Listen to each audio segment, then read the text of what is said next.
Good morning, everybody. Oh, I got something. I just was mowing my yard. I don't care. I'm not going to redo the video. I want to cover a few issues. This will be a real-time update. First, let me hit on another homeless man was struck by a vehicle in Flour Bluff 3 days ago. You've seen this friend of mine. His name is Albert Hoffman. Albert was on a street in Flour Bluff, right where the police chief lives, which is Laguna Shores. Albert was at the street corner, and there was a young lady, a girl, from what they told me, that was on her phone texting. And she had stopped. This happened to me the other day. There was a vehicle in front of me, a different vehicle, of course, and the light turned green. And I'm sitting behind him, and then finally I passed him. I realized he was on his phone texting, and he didn't realize the light turned green. But in Albert Hoffman's case, the girl was looking down, and Albert said, well, she wasn't going. You know, he was going to let the vehicle go. He was walking, I guess, where the stop sign is. And he waited, so he finally figured I'll cross the street. As far as I know, this was at a regular where you would normally cross. He said as soon as he started crossing, obviously she was done with her texting, or still texting, and ran him over. Now she flipped Albert in the air, and his shoes came flying off. Albert's an older man, and he's in good shape. But I seen him the next day, and he's got a cane, he's got some injuries. Whether or not that person was connected to somebody, was a relative of somebody that's connected, and that whether or not that will ever be followed up on, we do not know. About 10 days ago, Gary Owen, a homeless military veteran, was run over, again in Flour Bluff, and killed, and his body was mangled.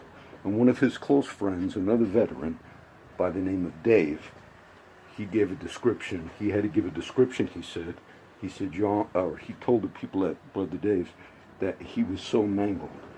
Now, initially, when I had done a video on it, because I had passed up the wreck, I noticed there was a lot of glass on the road, and it was initially a hit and run. Then later, I said, no, there had to be more than one vehicle. I said that on my videos. Then the media reported, some of my friends talked to some of the cops just in general, like, oh, as friends. And one of the officers simply said, no, there was more than one vehicle involved. And of course, that's somebody that was killed. The media had said they might have had a vehicle that was impounded. But yet we also had another case, just this last few days. A young man was sent to 10 years in prison for a hit and run. So what we ask is, are you following up on these things properly? So that's Albert Hoffman, hit on Laguna Shores, right where the police chief lives, in that street area right there. And the girl was on the phone, according to witnesses. And in some cases, you have charges in this county when those things happen, and you face severe penalties. But if you're connected, which I'll get to next, I don't endorse candidates, but on my title is Who Do I Endorse? I just double-checked. There's a lady here. I'm sure she's a fine woman, a judge, a lawyer. The women and judges, her name is Peggy Banales. Peggy Banales is now running because the county judge, I guess it was Lloyd Neal, but the county judge had, stepped down. And the county judges and the county commissioners, they make a lot of money. Maybe $80,000, $100,000, and city council and mayors make hardly nothing. It's that way in South Texas, whether they make a few thousand. But Peggy Banales, her husband is Judge Manuel Banales. Look, I documented, I gave you articles of many things. that Mr. Judge Banales still a judge. As far as I know, Peggy Banales is still married to him.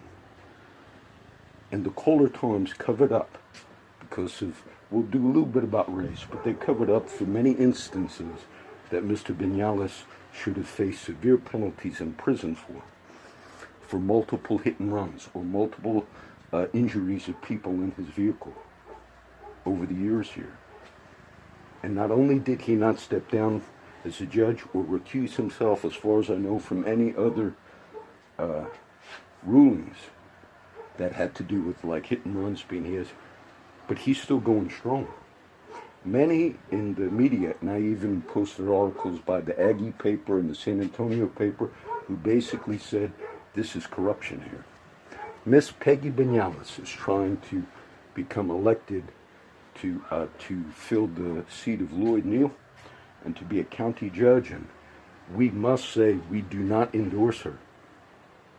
Whether she's a fine lady or a fine judge, it's just the connections. If she is still married to Mr. Judge Banales, we have to get away from the corruption of South Texas, and you will not do it. And the Kohler Times was in collusion of covering up those crimes of that judge. And what about mayor? Joe McComb is a conservative Republican. Seemed to be a fine mayor. I have nothing against Joe McComb. And I kind of like the candidate that sort of the Kohler Times endorsed somewhat, Aislinn Campbell. I heard her on a talk radio show, and maybe I like her in the sense that she knew a lot about emergency first responders and police and fire, and I just caught like an 8-minute talk a few weeks ago. She was on Jim Lago, one talk show. And Aislinn Campbell, from what I recall, is the founder of the Farmers Market here in Corpus Christi. And she would be like, if people want the progressive, this is how the Kohler Times covered the two candidates fairly. They said if you want sort of the stable, conservative type of a mayor, then stick with Joe McComb, the Republican choice in the sense. I'm not sure if Aislinn is Democrat, I'm assuming, but she's the more like would be progressive. So for the younger generation, so I would say I kind of like Aislinn Campbell, but if you're those are kind of the two choices, and the Kohler Times kind of did a fair coverage on that. So I wanted to mention that. If you want to get away from, I did not mention a lot of media things that have gone on, and it's funny to see. I covered the Mueller investigation, okay, the Russia collusion, and I covered the history of the man heading up that investigation.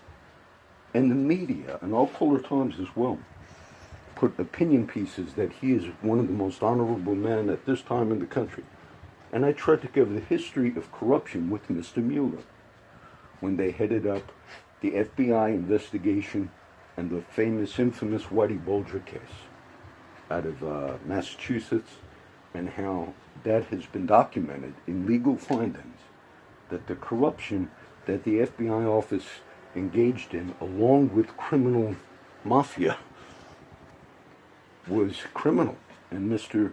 Mueller was in charge. He headed up the FBI office. Now that's in history as one of the most corrupt criminal FBI scandals in the history of the country, documented. Mr. Mueller was involved in that. All right. Then when Whitey Bulger was going to get arrested, an FBI informant, again, with the officers of Mr. Mueller, tipped off Whitey Bulger that he was going to be arrested, the infamous mob guy. So he went on the run for many years, and they caught Whitey Bulger a few years ago. So now he was in prison. All right, the other day he was whacked. They murdered Whitey Bulger in the last few days. Now, without me commenting on it, I thought, if there's any possibility that Whitey Bulger, who knew the connections of the FBI and the Mueller people at that time, if there's any possibility he would spill the beans on more corruption with the FBI and Mr. Mueller, that wouldn't go well. And then Mr. Bulger, I think he was being held in California, but he was in prison. And then they had a transfer request that seemed to be out of the ordinary, meaning let's move Mr. Bulger from one facility to another. As soon as he arrived at the other facility, he was whacked, he was murdered. And it was like an inside hit job. Now, after all those years of him being in prison now, it just seems strange that he would be killed at this time. And the FBI's corruption with Mr. Bulger is a very well-known thing.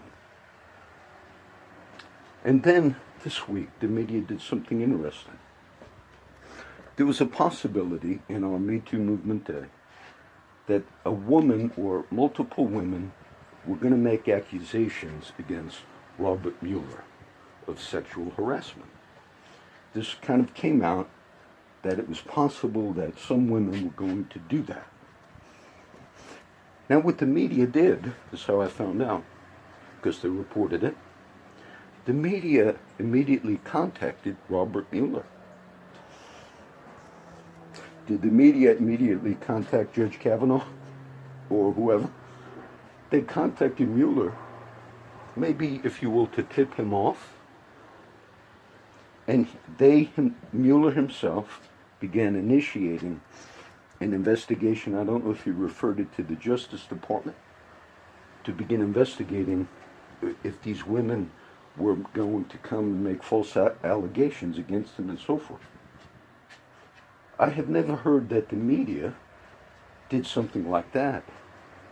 What they've normally done is aired multiple unfounded allegations, never tipping off someone that might be the target.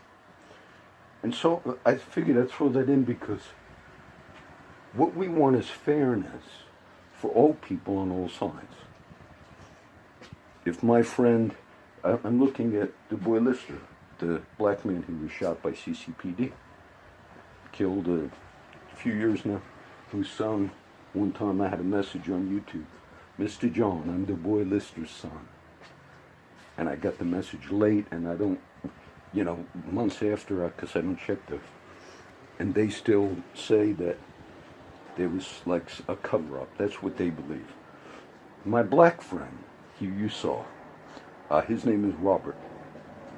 And I was hanging out with Robert yesterday at the turnaround. And Robert, he's a sweet brother, Robert. But he told me, if it's true, he said, John, why was he homeless since the age of 16 until now he's 39? But when he was 3 months old and his sister was like a year and a half old, they always told him and his sister that their parents died on a crash on the Harbor Bridge. They said they died. The grandparents and aunts and family members who raised Robert from the age of 3 and his sister from the age of like 1.5, the sister had memories of the mom and dad, but Robert was only 3 months old when his mom and dad died. So he didn't have any memories of them. But as the family raised him, they told him his parents were killed on the Harbor Bridge. But Robert told me he brought up on his own. He said as he got a little older, he himself went online, find all the newspapers and everything. That online at that time wasn't as much, but you could still look at past copies of the Caller Times and all. His father had just gotten out of prison and murdered his mother. And then his father was sentenced. And I guess he got death row, but he died. His father just died in prison before death row happened, and he said maybe God had taken care of the John. And that's sad to see that. And then Robert will recount, like movies, and he talks about a lot of the kids' movies, and others as well. I don't watch a lot of movies. I have CDs here, but I don't watch them. And it might have been one of the Nemo ones or whatever. And one of the why does he watch those kids' movies and remember them? I guess there's a part of his childhood. But the one he liked, maybe some of you would be familiar with it, but it was this fish, this baby fish that got lost from its parents when it was younger. He's telling me the movie. And then the parents always try to find their young child fish. And then they and Robert's describing the movie, and then they put these little rocks that someday if the little fish ever came back, they would give them away to find their parents. And he just kind of was recounting that. And so I'd share that because when you say you advocate, the Colder Times, our media pretends to be great advocates for justice. Do you know it's possible there was various groups that got banned this last few days from Facebook. The tech industry took a huge stock market hit this last week. And I believe it was Monday of this week where stocks went down. I don't know, today's Friday. Stocks went down. Maybe 80 billion from the tech industry was lost in one day. Facebook and Google got whacked. The parent company of Google, what is it, ABC something, whatever they call it, alphabet number, they got hit. They got hit hard. Google employees had a walkout, and worldwide. Now, it wasn't so many but it was worldwide. In Europe and different places, they walked out protesting the way Google responded to sexual harassment claims and all. And I mentioned this a while ago. I said, do you know so much value of the market is in something that is not even tangible? Now, granted, it's internet, it's Google, it's Facebook. Do you know one day, if every Google employee quit, that whole thing could be shut down in a few weeks? If the whole online world went down in a few weeks, so you're not talking about tangible, producing automobiles, producing McDonald's here and here and here, and Burger King here and here and here. There's not like one computer glitch that could shut down what we understood as like the old industries. But all of this money in all its investment, the valuation is fake. It's phony. This could all be lost in a day. And look, I think it's Ralph Campora, a business financial guy, I used to watch him years ago. He believes that he's seeing the trend of like the crash of, what was it, 87. Now, whether or not that's going to happen, I don't know. But I'm just saying, if you looked at what happened in the tech industry this week, the reason I get a lot of these things from Facebook, again, it had thing as friend suggestion. Okay, I don't need friend suggestion. They're saturated in certain markets globally. Mark Zuckerberg said that recently in one of his talks.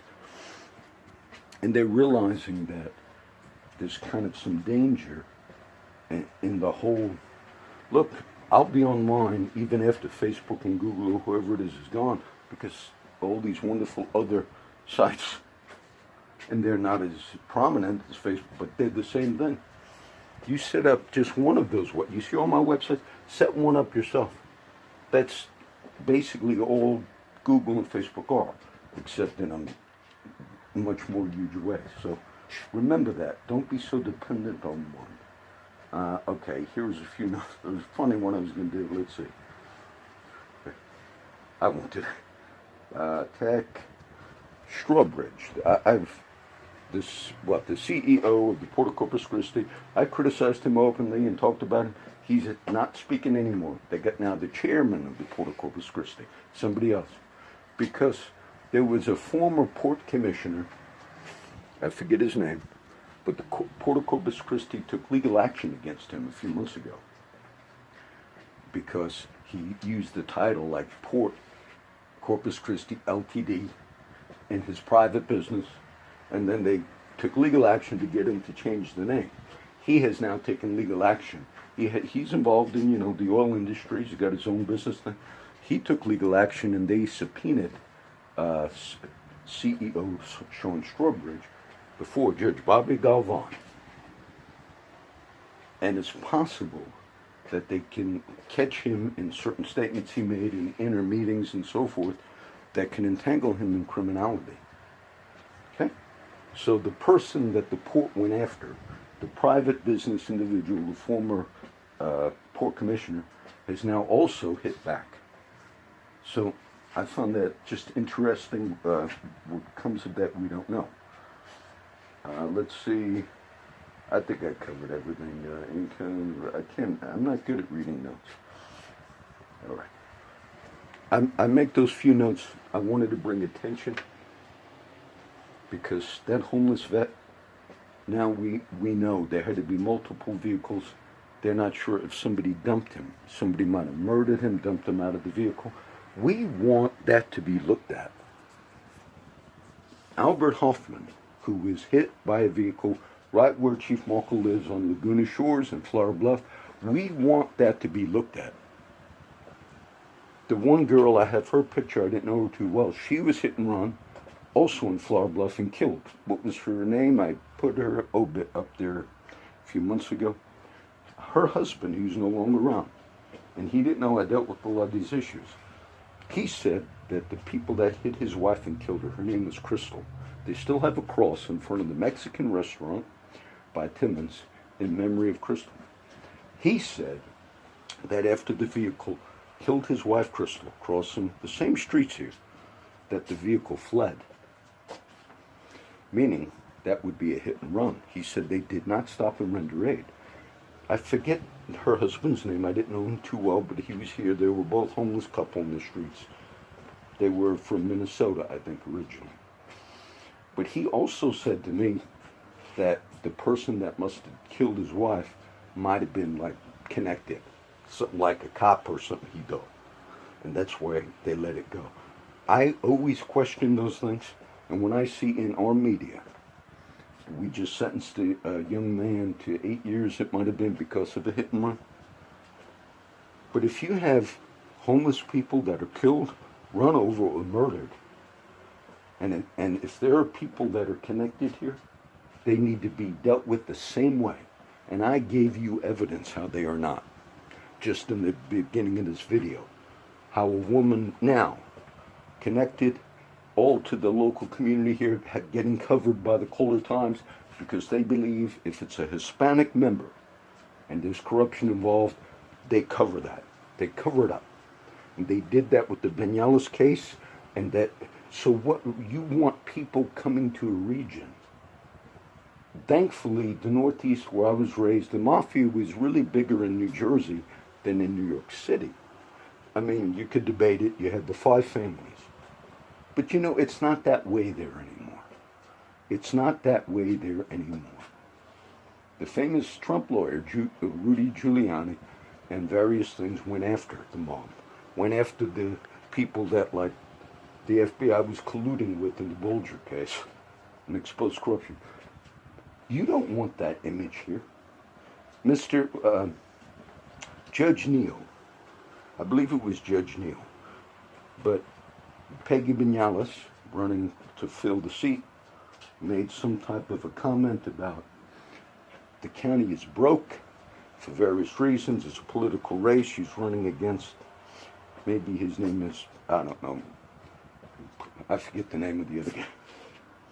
And then another person had to respond, we are not broke, it can affect our bond ratings. Look, the county has a lot of problems, but the way you solve them is not to promote a family that has the media reported connections with Celis. Mr. Banales had many connections with Mauricio Celis, who was brought before the courts for money laundering cases. He was not licensed to be a lawyer in the United States, but yet he put himself out to be one here in Corpus Christi. He had favorable treatment before Judge Banales. Okay, people that want to relocate, bring their families, they do not want to relocate to a connected, corrupt community. There are good Hispanics we can vote for. There are good Mexican Americans that we could vote for. There are good Anglos that we could vote for. There are good African Americans we can vote for. Do not look at the color or the race. Look at the integrity of the person. Like the wonderful Martin Luther King said, it's not the color of a person's skin, it's the content of their character. So I think I hit the issues. I went what? I just mowed my grass. I got to see what's next. And so I want to bless you guys. And this is just like a little political news update. God bless everybody.